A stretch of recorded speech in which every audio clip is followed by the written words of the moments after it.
It was the best plane I'd ever flown up to then. I mean, as I said to you, I'd only flown these old biplanes and so on, and then just a few hours on what was called a Harvard, which was a trainer, but it was like a Hurricane, in that it had a retractable undercarriage and things like that. Uh, to fly a Hurricane the first time, I didn't know anything else. But as far as we were concerned, it was a jolly good aeroplane. It was trustworthy.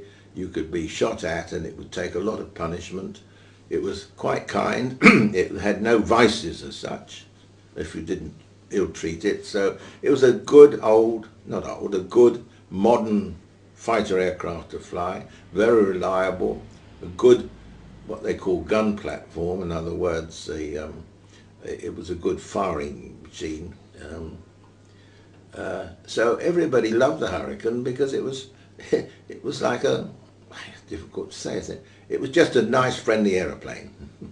You later in the war flew Spitfires. Is there any comparison? I mean, was there? Well, I've been asked these questions many a times, and we always dodge it, or I do, because they were both very good aeroplanes.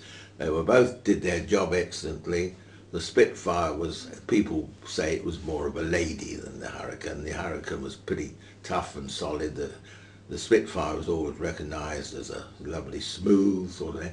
And I suppose in a way the Spitfire was, what should I say, not easier to fly, but yes, it was lighter to fly in that, I suppose, for want of a better word. They were both good airplanes. They both did what they had to do. And of course the trouble with the Hurricane was, because of its design, it couldn't be developed very much.